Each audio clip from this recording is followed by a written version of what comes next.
Alright guys, kind of big news on this one. I'm proud to say this video is brought to you by Not Factor. You know, we're so busy working in the garage these days that we can't prepare regular meals. And if you only got about, remove from box on high 4. If you only have about 7 minutes to kill to make your meal, you can also enjoy Not Factor. This one is fried chicken and mashed potatoes because I'm on a diet and I like to eat healthy. And this is going to help me lose weight and make the bike go quite a bit faster now. But Not Factor, 1980s ideas with 2000 hype. You should go get yourself some Not Factor. All right, enough horse assing around. After my last video from the last race I was at, I made a few comments about how I made a clutch change that I was a little nervous to make, but it ended up working out. Some guys wanted me to talk a little more about that. I'll talk a little bit about some of the stuff I saw in my data logs. That was first event with the coils on the bike. Before my two-step check in the pits before first round was the first time I even did that. I never even did a two-step check with the new coils in the garage here. Was just short on time, had other stuff going on, and figured let's just load up and go. It'll be fine. I had good confidence that it was going to work. But it's gonna be kind of a nerd video. I didn't include this in the last video because I wasn't sure how to insert the nerd tech side of stuff into just kind of a race update video. It might have just got really long in the tooth, and the guys that wanted to see the race update might have not stuck around for the tech stuff. The tech guys might not have cared about the race stuff. So I just thought it'd be a better idea if I just broke this stuff down into two separate videos so I can kind of cover a little more in detail about the changes and what I saw and how it kind of went with some of the ideas I had clutch wise. So we're going to go to the other side of the bike. I'm going to talk about the clutch first, and then we'll get into looking at some data logs. All right, so everybody knows I run MTC Gen 2. I got a couple different videos about how I approach or attack tuning one of these to get it to work. I had pretty good data for the 1000. I knew what the 1000 liked, different track surfaces, just different RPMs, depending on how I was leaving, what RPM I was leaving at, just how the clutch was going to act. I just had a better understanding. With the Hayabusa setup, really no data. I didn't know what to expect. So I had a baseline tune-up in here that I thought would work, just kind of based off of some common sense I had learned from the previous setup in the 1000. But the old setup, when I first got this bike running, and the setup I got it to go 1-teen 60 foots, high 1-teens, 60 foots, was with the springs that are behind this cover here, the ones that are in here, the dynamic springs. I was running 1821s with 1 weight on each arm. So 1 gram of weight, 1 gram on each arm. So 1821s by 3. So it would be, you know, every other spring would be an 18, then the remaining every other would be a 21 with 1 gram of weight. And that was working. That was working really good on the tracks that we get on a weeknight that are really not prepped very well. Well, we've been running a lot of prepped track stuff now. So traction's getting really good and down track is getting a lot better. So what I noticed at the last event we were at, it was not really a full prepped, it was a little prep kind of race, but it was still pretty sticky. But what I had noticed was the clutch was slipping pretty bad. I was getting down track. I was 60 footing good and getting down track, but down track I could hear it. Just the RPMs were not dropping quite between gears. Like it was shifting, but it wasn't really putting power to the tire. So I left that tune-up alone. I reset my clutch stack height, left it alone. And in the off time from that race to this last race we just had, I decided to make a change. And it was a change that was making me kind of nervous because, again, not 100% confident on how much I can change stuff compared to how much it will affect stuff. So am I going to get up there and throw the lever and have the thing completely blow through the clutch or knock the tire off? Is it going to wheelie or what? I wasn't sure what to expect. So I made a change. I decided to go to the next step up in springs. So I was running 1821s, right? Well, then I decided, well, let's put in a stiffer spring, but also add more weight. So I added another gram to each arm. So now I was at 2 grams on each arm, plus the nut and the bolt, but 2 grams of weight. And I had the 23 and 25 springs in there. So a stiffer dynamic spring, both accounts. Now I knew what I was doing here in the sense that I added more weight because I wanted to try to get the clutch to lock up harder down track. But then I was getting a little bit apprehensive, so I added stiffer springs to keep it from just locking up when I threw the lever. What I didn't realize is how much the springs were going to affect the tune more than the weight. So what happened is, first round at this next race we just had this past weekend, it 60-footed pretty good, but the amount of weight I added was not enough to overcome the difference in spring weight that I added, or spring stiffness. So it slid the clutch really bad down track, which was kind of the direction I wanted to err to. I didn't want it to be knocking the tire off down track, but I didn't expect it to spin the clutch or slip the clutch as bad as it did. So we scratched that whole plan after round 1. Now I have a baseline. I know what will or will not make this clutch slip down track, and I know which direction to go, and I got a better understanding of this amount of changes I can make. What I did now is I went ahead and I took the 23-25 setup out. I took that back out. I went back to the dynamic springs that I knew worked with 1 gram of weight. That setup got me at least to, like, we'll say, to the 330. So that setup at least I knew got me to the 330. But I was still worried about down track. Well, I'm starting to put more power to the thing up front, and the tracks have been really good. So what I did is I went back to my 1821 setup, and I added another gram of weight. So now we're at 3 grams on each arm. I didn't think I'd ever be to this point. I don't know what people run. I don't know what the Pro Street guys run. I don't know. I don't know what other people's setups are. I just know what I have to work up to with the power I'm able to make on the track I'm given at a given day. So that's where I kind of work off of it, because it's kind of irrelevant what somebody else is running. You got to work with what you got on that day. So this is where I like monkeying with stuff and making my changes to figure out how big can I go? What kind of swing can I make, and how does it affect the clutch? Well, I knew exactly what kind of swing I made that affected it the wrong way. And now we're starting to go the other way, and the bike is really responding. So now I'm at, like I said, I'm back to my 1821 for dynamic springs, 3 of each. I got 3 grams of weight on each arm, plus the nut and the bolt. And the thing mile an hour, its best mile an hour I've ever had in the 8th mile at that event this past weekend. So while it's still not a rocket ship, and this is going to change still yet more when I start putting more power to the bike. Like I said previously, I'm only capping this thing at 20 pounds of boost. I do not have top end studs in this thing. I don't need to hurt some stuff before winter where I got to start buying parts, or I'm done racing before I'm ready. 20 pounds is my cap. It's been working. I'm working on the 330, and then we're just going to make this thing live down track. So this is now my new clutch tune for now.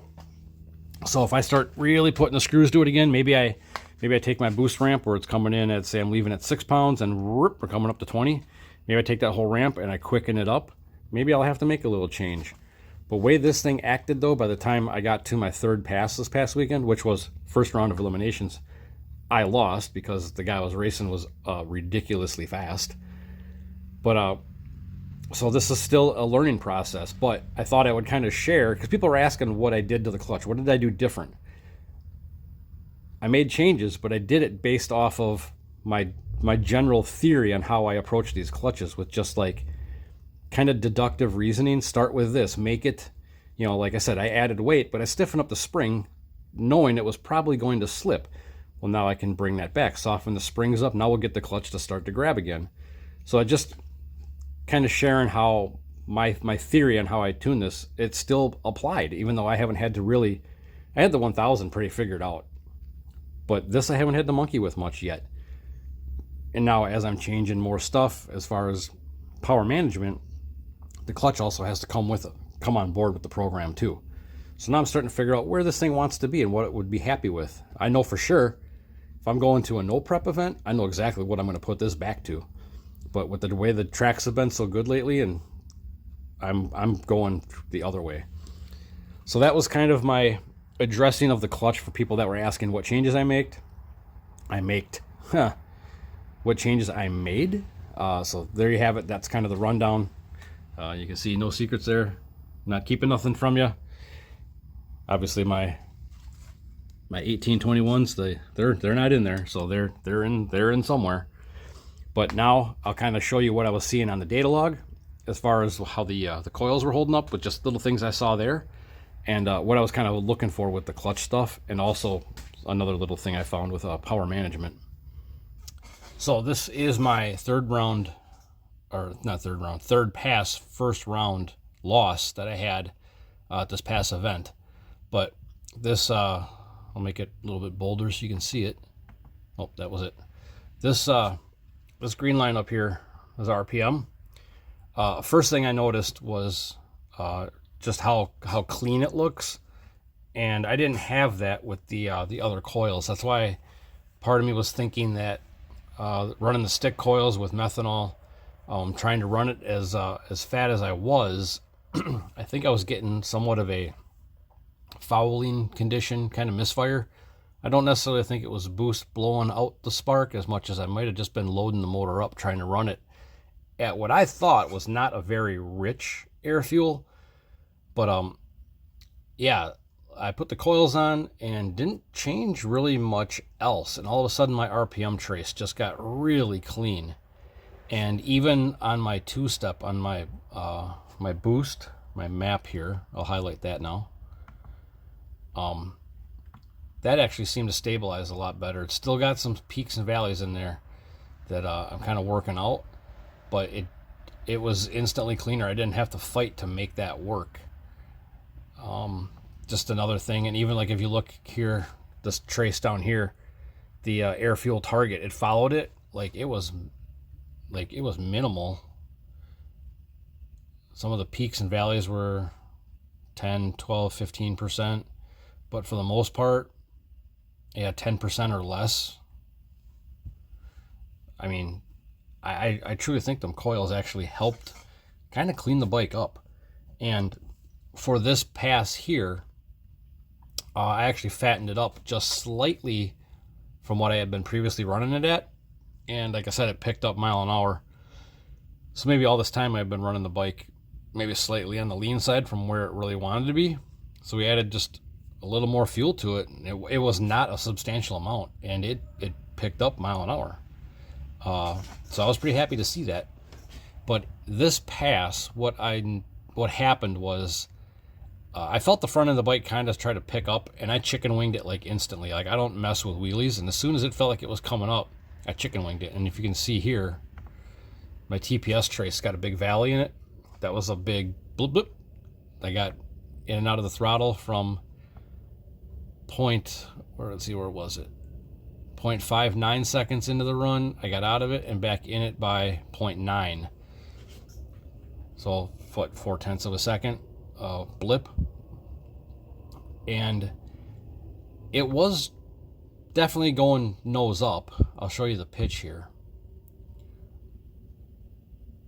So I'll highlight my pitch right here. This bright red line on the bottom here is pitch. So right at 0.8 seconds into the run, it was at 7.2 degrees pitch up. Let's see, did it get any higher than 7.2? Yeah, 7.2 was what it peaked at. So that was the initial squat from the bike. But you can see there's a few other traces I got highlighted here. There's a purple one, it's right up here, and then there's a green one here.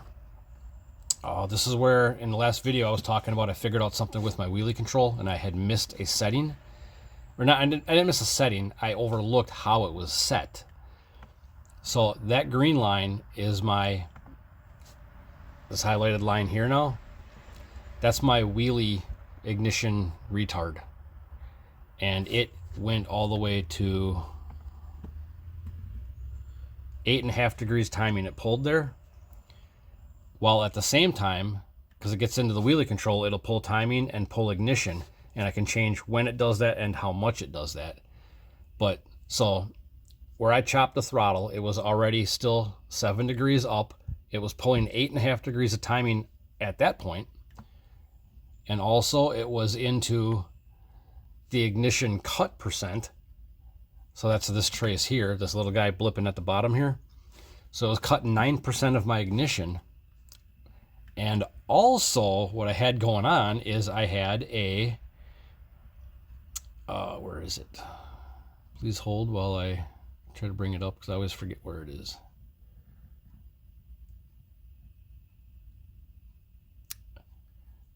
I know I'm looking right at it.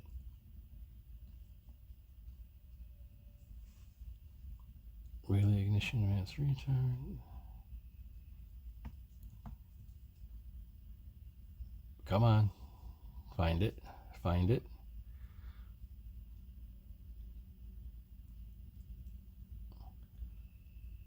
Oh, right here. Launch timing retard. I'll highlight that now. This green line that just popped up here. Notice there's a big dip in that for 2 seconds. That's how I tame the bike down for the first, get through the 60. It's just a really easy. Timing is instant. You can do it quick, fast, and dirty. I had it set to pull 5 degrees at the hit.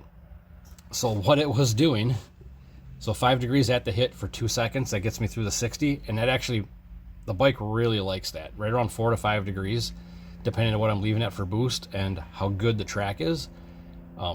That's been kind of its happy spot.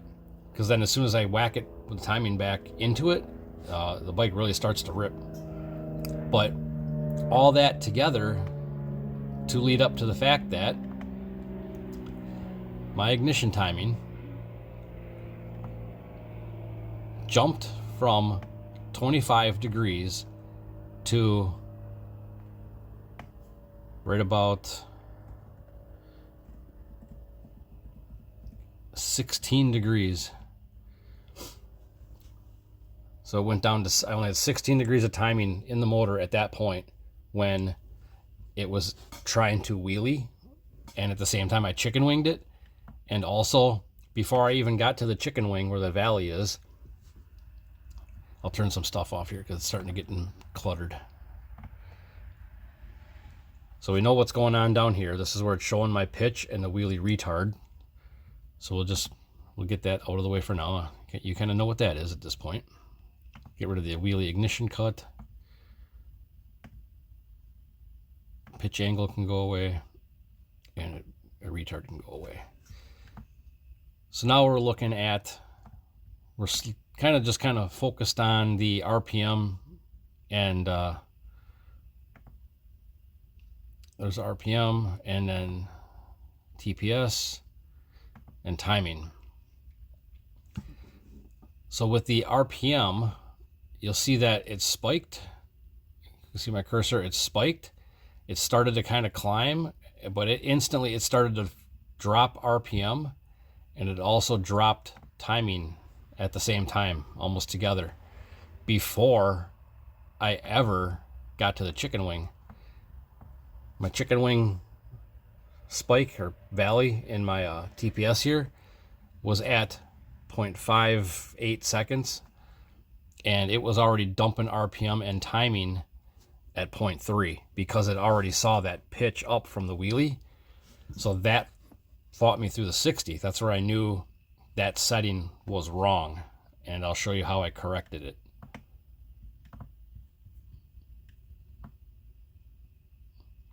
Again, this is all just trial and error. I still find stuff that I got to correct or fix, or I'll make a pass that gets into a setting I haven't played with before or something I overlooked.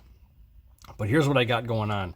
This left column here, this left axis is pitch angle, and the top is by time. So it'll carry out to 4 seconds. Whatever's in the last box will carry until the end of the run. But what I had wrong is this bottom row here is 0 degrees of pitch. It's doing 0 correction.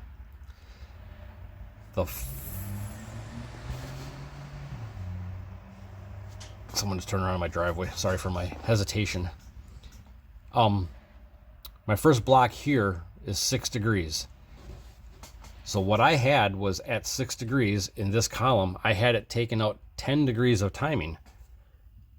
And then the next column, next degree of pitch is 10 degrees, 15 degrees of timing, 15 degrees of pitch, 17.5 degrees of timing, and so on until you get into a pretty bad condition here.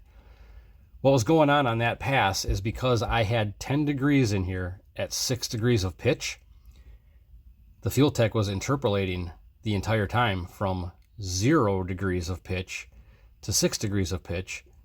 It was interpolating 0 degrees of timing pulled to 10 degrees of timing pulled.